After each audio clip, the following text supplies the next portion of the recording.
지혜가 길거리에서 부르며 광장에서 소리를 높이며 시끄러운 길목에서 소리를 지르며 성문 어귀와 성중에서 그 소리를 발하여 이르되. 자, 여러분, 잠언은 크게 두 부분으로 나눌 수 있습니다. 1장부터 9장 그리고 10장부터 마지막 31장까지. 자, 1장부터 9장은 교훈체, 어떤 설득하는 목적으로 이렇게 교훈체로 되어 있습니다. 그래서 보면은 내 아들아 이렇게 되어 있고, 이렇게 문단별로 또 이렇게 한 주제를 가지고 이어서 설명이 되어 있고요. 나중에 또 설명하겠지만 10장부터는 그 개별 잠언의 모음집입니다. 그래서 한 절 한 절이 그냥 우리로 말하면 속담 같은 것을 이렇게 모아놨다, 이렇게 생각하시면 되겠습니다. 나중에 이제 살펴보도록 하겠습니다. 자, 오늘 이 1장 20절부터는 보면 그 지혜가 마치 사람인 것처럼 이렇게 등장해서 나오죠. 그래서 이제 어떻게 말하자면 이거를 8장에도 한 번 더 나오는데 이 지혜가 여성 명사입니다. 이제 우리 말에는 이제 남성 명사, 여성 명사 이런 게 없지만 이제 헬라어나 히브리어나 이런 영어에는 그런 게 있죠. 남성이냐 여성이냐, 이게 중요하죠. 그래서 이 지혜는 여성 명사예요. 여성 명사이고, 그래서 마치 이 지혜가 그 살아있는 여인인 것처럼 이렇게 등장을 합니다. 의인화라고 하죠. 그렇게 해서 이제 지혜가 우리에게 호소하는, 나를 얻어라, 나를 가져라, 이 지혜를 얻어라, 지혜로운 사람이 되라, 이제 이런 식으로 의인화해서 말하고 있는 겁니다. 그래서 그런 부분을 생각하시면 이해하는데 크게 어려움이 없습니다.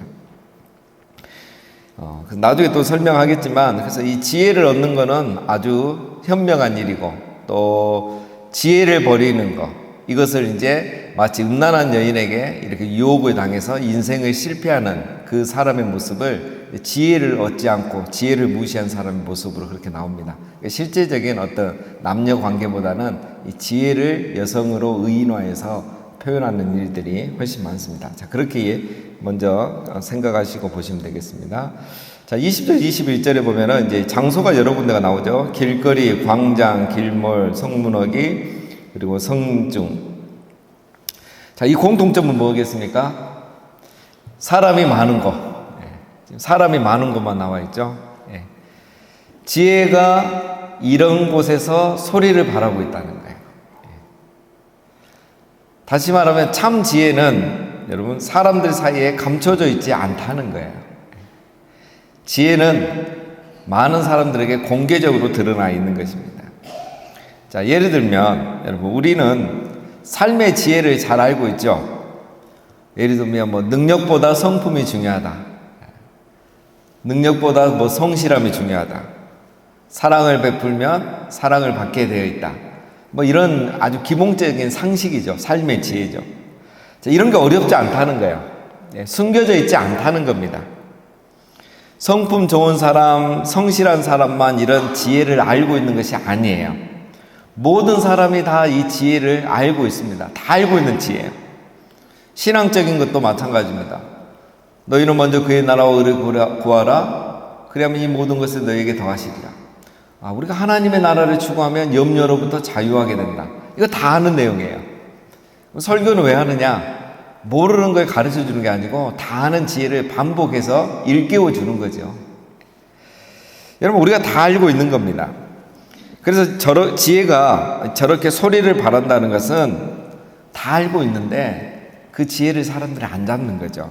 이런 지혜를 가지고 지혜롭게 살아라. 지혜는 어디든지 다 있는 거예요. 자, 다 알고 있는 지혜인데 그럼 사람들이 어떻게 하는가? 자, 22절에 이렇게 말하죠. 너희 어리석은 자들은 어리석음을 좋아하며 거만한 자들은 거만을 기뻐하며 미련한 자들은 지식을 미워하니 어느 때까지 하겠느냐? 나의 책망을 듣고 돌이키라. 보라, 내가 나의 영을 너희에게 부어주며 내 말을 너희에게 보이리라. 사람들이 지혜가 뭔지 다 아는데 지혜를 얻지 않고 지혜롭게 살지 않고 있다는 거예요. 왜 그렇습니까?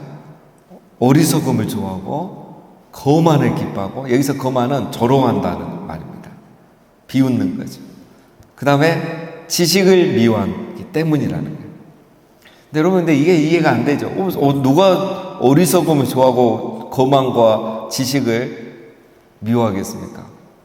보통 사람들 다 지혜로운 걸 좋아하지, 이렇게 우리가 생각한단 말이에요. 과연 그럴까요? 아닙니다, 여러분. 사람들은 자기의 욕심에 따라 어리석음을 쫓아가요. 그러니까 예를 들면 직장에서 직원들이, 사장님이 어떤 직원을 좋아하겠습니까? 능력 있는 직원도 중요하지만 성실하고 성품 좋고 이런 사람을 좋아한다는 거예요. 다 알아요. 근데 사람들이 그렇게 안 해요. 어리석은 거예요. 어리석음을 쫓아가요. 당장 편한 거, 당장 나한테 이익이 되는 거, 이런 거 한단 말이에요. 사람이 어리석음을 기뻐해요. 사장님이 아무리 막 정직하게 하고 성실하게 하고 친절하게 하는 게 중요하다 해도 속으로는 비웃는 거예요. 보일 때만, 보이는 데서만 하는 거예요. 이런 지식을 미워하는 거죠. 지혜를 미워해요. 거만해요. 조롱해요. 속으로 비웃으면서 자기 어리석음 쫓아가는 거예요. 이게 일반적인 사람이 그렇단 말이에요. 하나님 사랑하는 것도 마찬가지예요. 하나님 사랑하는 거 하는 것처럼 하는데 실제로는 안 해요. 하나님보다 다른 걸 좋아하고 나의 나라를 추구하려고 하고 그렇게 살아가는 거예요. 아무리 앞에서 얘기해도 요즘 세상에 어떻게 저렇게 살아. 설교니까 저렇게 하시지. 목사님들은 저렇게 말씀하시는 거죠, 원래. 이렇게 생각하는 거예요, 속으로는. 그러니까 여러분, 말씀을 들어도 말씀이 귀에 들어오지 않고 순종하지 않는 거예요. 사장님이 아무리 강조해도 그게 귀에 들어오지 않는 거예요. 지혜가 그런 사람을 향해서 여러분 뭐라고 하고 있습니까? 23절에 나의 책망을 듣고 돌이키라. 그렇게 하면 나의 영을 너희에게 부어주며 내 말을 너희에게 보이리라. 여러분, 중요한 말씀이죠. 지혜는 그런 사람들 향해서 계속 말해요. 알아듣게. 어디서든지 이게 통한다는 것을 또 보여주면서. 그래서 빨리 지혜의 삶으로 돌아와라.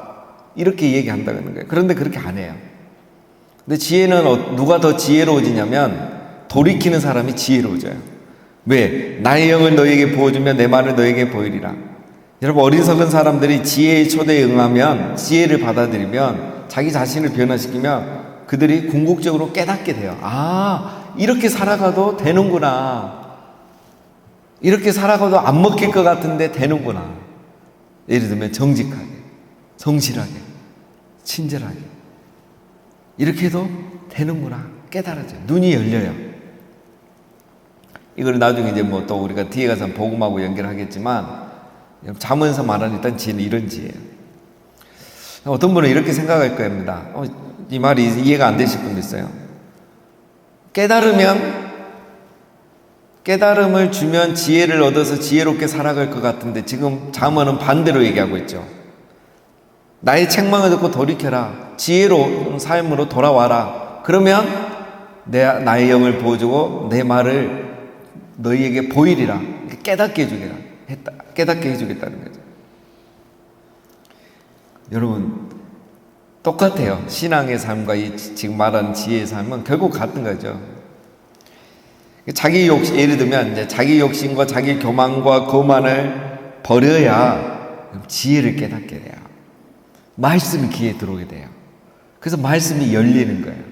그런 사람은 더 말씀이 열리기 때문에, 말씀이 너무너무 귀하기 때문에 말씀대로 또 살아가요. 지혜롭게 살아가요. 우리가 왜 말씀을 들어도 깨닫지 못하는가? 왜 어리석은 자의 삶은 계속 어린 삶을 쫓아가는가? 22절처럼 살아가기 때문인 겁니다. 그래서 여러분, 우리가 하나님을 사랑하고 예수님을 사랑하면 말씀이 깨달아지는 거예요. 말씀을 깨달아서 예수님을 사랑하는 게 아니에요. 사랑하면 말씀이 깨달아지고 그 사람은 더욱 깨달아지는 거예요. 그래서 더 지혜로운 삶을 살아가는 겁니다.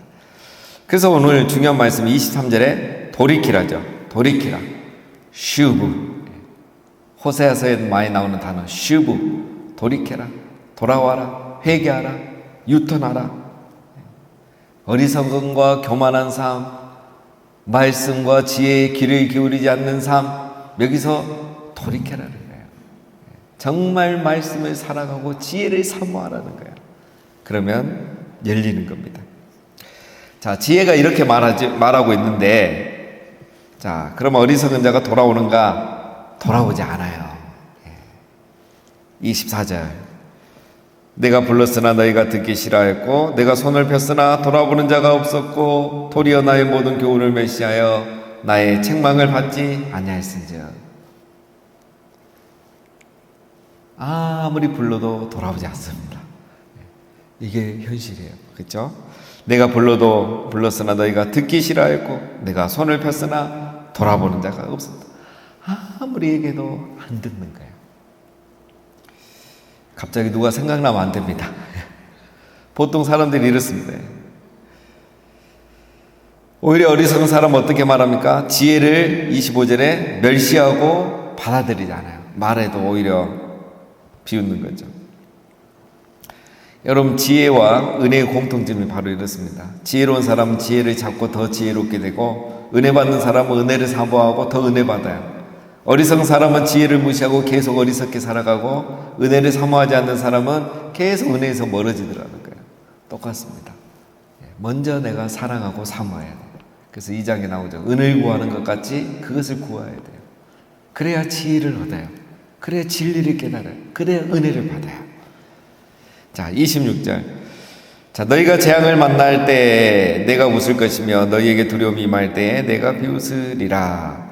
너희의 두려움이 광풍같이 임하겠고 너희의 재앙이 폭풍같이 이르겠고 너희에게 근심과 슬픔이 임하리니. 자, 어리석은 자는 결국 어떻게 된다? 자기 재앙을 만나게 된다. 자, 이럴 때 지혜가 이제 비웃는 걸 이렇게 의인화해서 말하는 거죠. 왜? 지혜를 거절하면 그 결과가 뭐냐? 두려움과 재앙과 근심과 슬픔이죠. 근데 사람들은 지혜를 무시하는 겁니다. 왜 그렇습니까? 당장 이것이 임하지 않기 때문에 그러는 거예요. 당장 임하지 않기 때문에. 그래서 나중에 재앙이 닥치면 삶이 실패하고 공고해지면 그때서야 후회를 하게 되는 거죠. 자, 28절. 그때 너희가 나를 부르리라. 그래도 내가 대답하지 아니하겠고 부지런히 나를 찾으리라. 그래도 나를 만나지 못하리니. 대저 너희가 지식을 미워하며 여호와 경외하기를 즐거워하지 아니하며 나의 교훈을 받지 아니하고 나의 모든 책망을 없인 여겼음이니라. 그러므로 자기 행위의 열매를 먹으며 자기 꾀에 배부리라. 여러분, 때는 이미 늦었다는 거죠. 지혜를 찾지 않다가 나중에 이제 삶의 재앙과 두려움과 근심, 슬픔이 닥쳤을 때 그때서 돌이키려고 하면 소용이 없다는 겁니다. 이미 때는 늦었다. 부지런히 지혜를 찾아도 만날 수 없다. 평상시에 이 지혜를 소중히 여기고 하나님을 사랑하고 말씀을 사랑하고 그렇게 살아야지 고난이 닥치고 어려움이 닥치고 이제 다 실패하고 나서 돌이키고 간절히 찾아도 소용이 없다는 거예요. 왜 그렇습니까? 하나님을 경외하지 아니하며 여호와 경외하기를 즐거워하지 아니한 거예요. 여러분, 하나님을 경외함이 한순간에 되겠습니까? 안 되는 거죠. 왜 신앙이 한순간에 바뀌지 않습니까? 여호와 경외하기를 즐거워하지 않으면 안 되는 거예요.